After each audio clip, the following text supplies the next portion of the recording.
बहुत समय पहले की बात है। एक छोटे से गांव में विवेक नाम का एक बालक रहता था।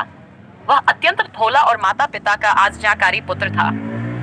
उसके घर की आर्थिक स्थिति बहुत अच्छी नहीं थी, लेकिन उसमें भक्ति और श्रद्धा की अपार शक्ति थी। वह बचपन से ही भगवान गणेश के प्रति अत्यंत भक्ति भाव रखता था और हर दिन उनका पूजन करता था।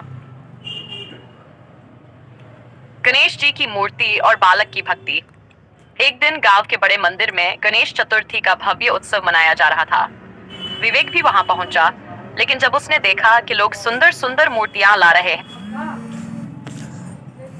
उसके पास इतना धन नहीं था कि वह भगवान गणेश के लिए कोई सुंदर मूर्ति खरीद सके। उसने मन में ठाना कि वह स्वयं अपने हाथों से गणेश जी की मूर्ति बनाएगा। वह नदी किनारे गया, वहां से साफ मिट्टी लाया और अपने छोटे छोटे हाथों से एक सुंदर मूर्ति गढ़ने लगा। उसकी आंखों में श्रद्धा के आंसू थे और मन में केवल एक ही भावना, भगवान गणेश की सच्ची भक्ति। भगवान गणेश का चमत्कार। जब मूर्ति बनकर तैयार हुई तो विवेक ने अपने घर में ही उसकी स्थापना कर दी और बड़े प्रेम से उनकी पूजा करने लगा। उसके पास कोई महंगे भोग नहीं थे, तो उसने अपने घर में बने गुड़ और रोटी का भोग चढ़ाया।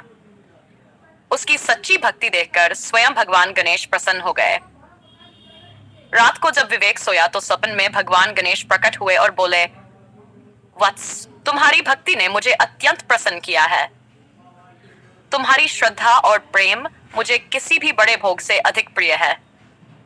मैं तुम्हें आशीर्वाद देता हूं कि तुम्हारे घर में कभी भी धन और सुख समृद्धि की कमी नहीं होगी। सुबह जब विवेक जागा तो उसने देखा कि उसके घर में सोने चांदी के सिक्कों से भरी एक मटकी रखी हुई थी। यह देखकर उसके माता पिता हैरान रह गए। तभी विवेक को अपने स्वप्न की बात याद आई और उसने समझ लिया कि यह भगवान गणेश का आशीर्वाद है।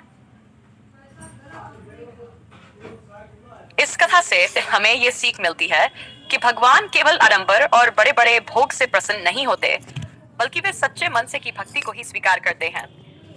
विवेक की तरह हमें भी सच्चे प्रेम और श्रद्धा से भगवान की आराधना करनी चाहिए, क्योंकि ईश्वर केवल हृदय की भक्ति को ही स्वीकार करते हैं। जय श्री गणेश।